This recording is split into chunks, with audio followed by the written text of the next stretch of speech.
don't be the person that has to tell your child who is hungry and crying because they are hungry that you don't know where you're going to get their next meal. Hello YouTubers, Alaska Prepper here. Happy Saturday to all of you. I hope that you have a great weekend ahead. Ladies and gentlemen, I want to go ahead and put this video out because I want to talk to you about, are you awake yet? Do you realize what's going on?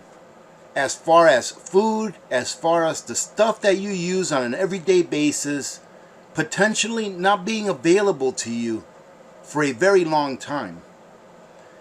And do you understand that things, in my opinion, are not going to get any better in the near future, and that you need to prepare now to make sure that when the day comes that you can no longer prepare, that you will already have those things that you need for an extended time frame.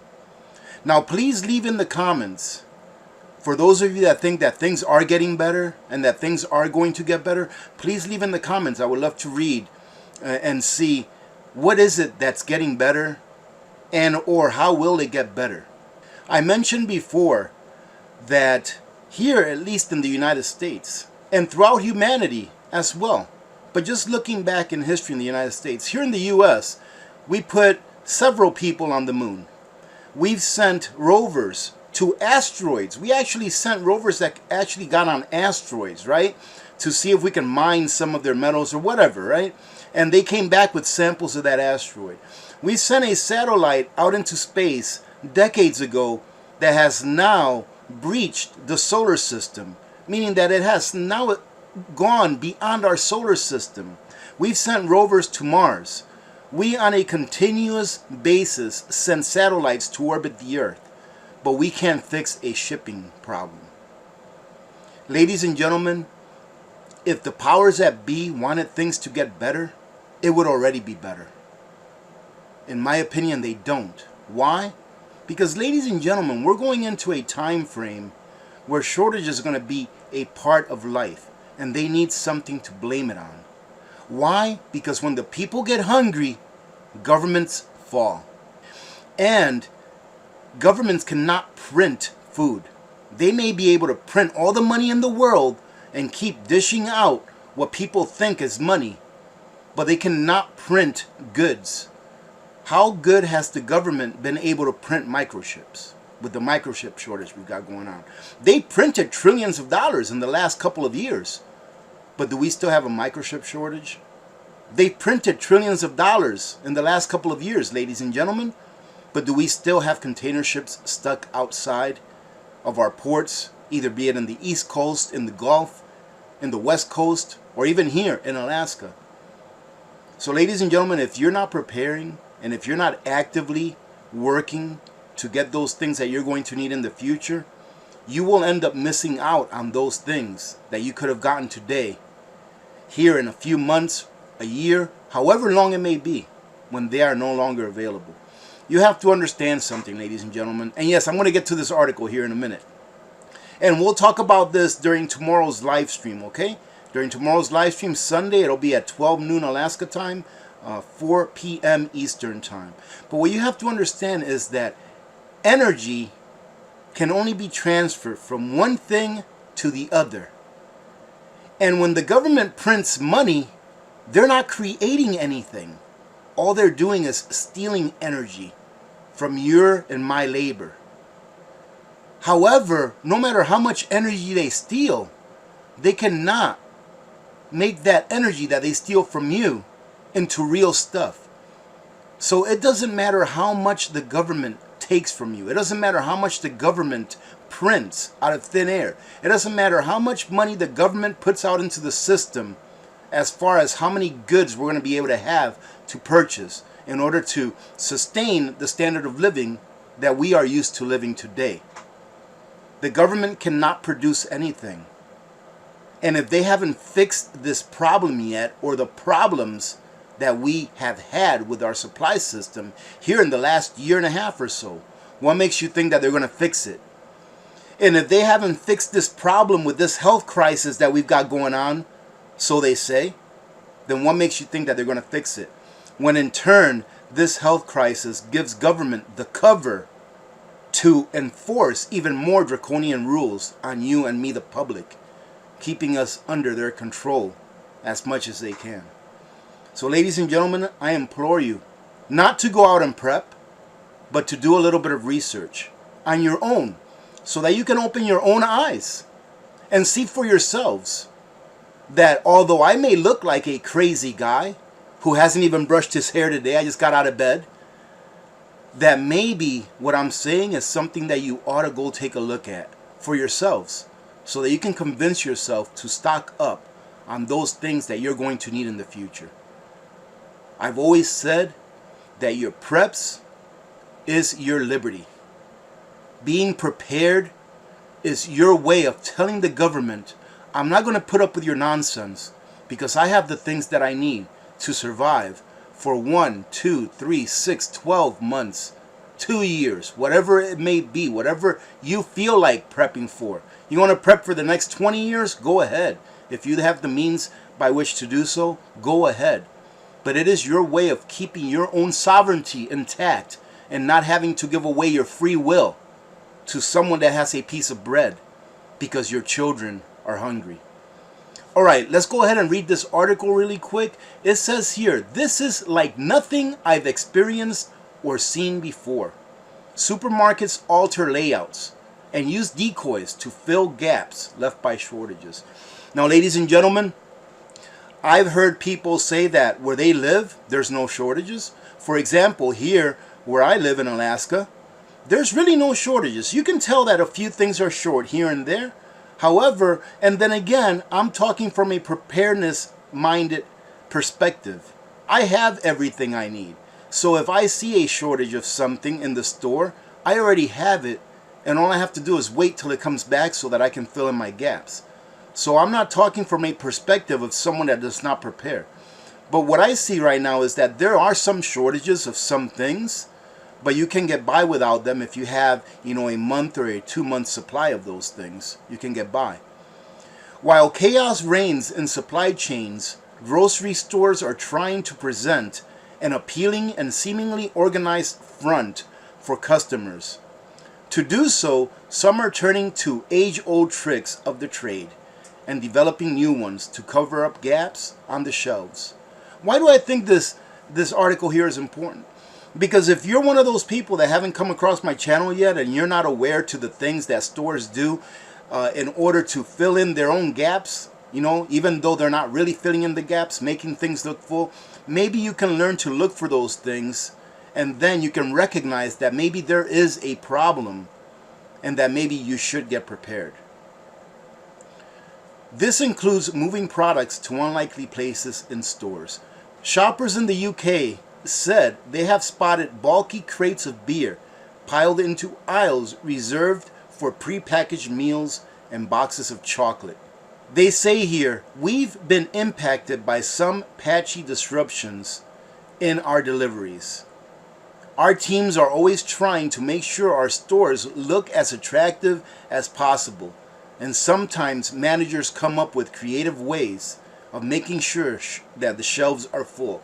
Ladies and gentlemen, what they're telling you here is that they're trying to lie to you by deceiving you as to what is actually available for you to buy.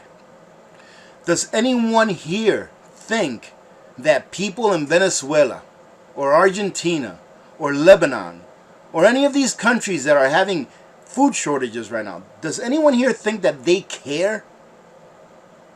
Does anyone here think that they care whether their stores are attractive? No. They care that their stores have food and the things that they need. But here in the Western world, stores, at least nowadays, are just trying to deceive you by placing their products more spread out and by maybe trying to get you to think that they have more than what they really have. Because you see, ladies and gentlemen, the herd mentality does exist. If people start talking about, wow, the shelves look really empty, maybe I ought to stock up, then it could cause a panic. And what I'm telling you right here is go ahead and stock up now that things are still available, because eventually a panic will ensue. Eventually, panic buying will ensue when the majority of the population wakes up and says, I better stock up. Why don't you stock up now that the product is available and not have to fight the hordes when they finally wake up to the fact that they've been living a lie? About 58% of consumers said supply chain disruptions, product shortages, and shipping delays have made shopping more stressful. And 41% said product shortages and significant shipping and delivery delays would cause them to abandon a brand. And that's what's going to happen, ladies and gentlemen. You will see that the number of brands of the same product will start to shrink. All right, ladies and gentlemen, you have to understand that there's only about 9 or 10 companies or corporations in the United States that control pretty much all of the food that is sold over the counter. So it's not that many. So you can have one corporation who pretty much owns 9 or 10 different brands. All right. I remember when I worked in the dairy industry, we used to package gallons of milk for Myers. If you live in Michigan, you'll know what Myers is. It's a supermarket chain. And we used to package milk for their gas stations. And we used to send them the Meyer brand. And we used to send them what I believe was called Fieldcrest. Exact same milk. But if you went to buy Fieldcrest at Meyer, that was right next to the Meyer brand, the Fieldcrest was like $1 more per gallon. But the exact same milk. You'll see brands starting to shrink. And you'll see less availability of different brands of the same thing. And it says here that some stores have stacked whole aisles with items that usually only have a small space of shelf space just to make it look full. Others have filled gaps with cardboard dummies, and I'm sure you've all heard about that. It says here on this Twitter post, our Safeway appears to be trying to hide the supply shortage by using single lines of product to fill shelves. And of course, you can see it right here, ladies and gentlemen. Now, again, I'm not saying that this is happening everywhere. And if you are in a region where this is not happening, where your stores are very well stocked, by all means, stock up, ladies and gentlemen. Because what you see here is coming to a store near you. The use of cardboard placeholders make operations easier for supermarkets, many of which are struggling to hire and retain staff. Like I said, ladies and gentlemen, the government can print all the money they want. And here it looks like supermarkets can print cardboard printouts of vegetables and foods. But can you eat it? Can you eat all that money that the government's printing out? Will all of the money that the government is printing out and passing out like a drunken sailor, is all of that money going to produce food? Go ask China. Right, because China just lost about 75% of their harvest this year due to weather and other events that have taken place there. They themselves are finding out that printing money will not result in a higher food production yield. Ladies and gentlemen, I'm going to keep saying it. It may annoy you, but I'll keep saying it. Stock up now. Do not be that person. I'm going to stop reading. I'll leave the link to this article all the way at the bottom of the description of the video. Do not be the person that a year or even 2 years from now, right? It may be 2 years from now before, we go into a very scarce food situation where governments start rationing food. It's happened before.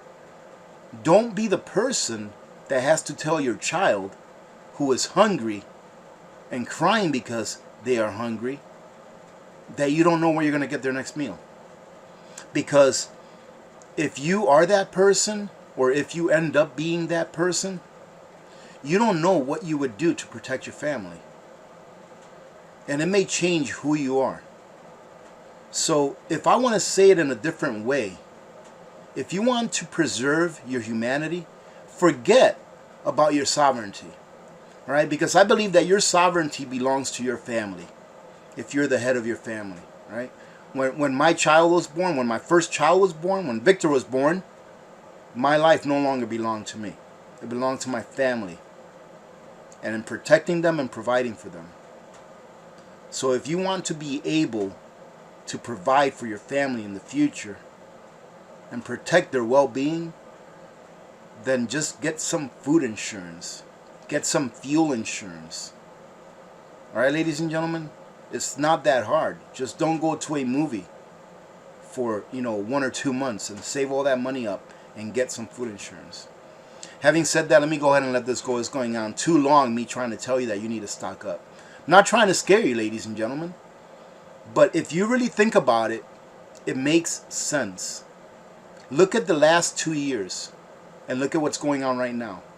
It only makes sense that you gather those things that you know you're going to need for the foreseeable future now, if you can.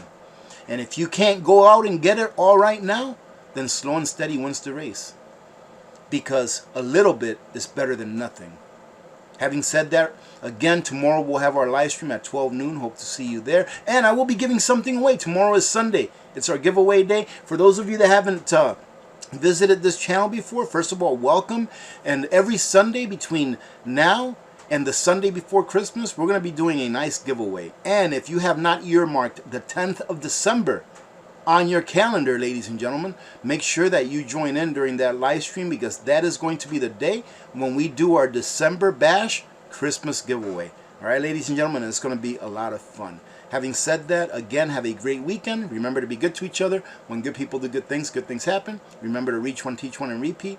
If we all did this, the world would be a better place, and you know that it will be a better place. Many blessings to all of you and your families. I'm Alaska Prepper, and I'm out.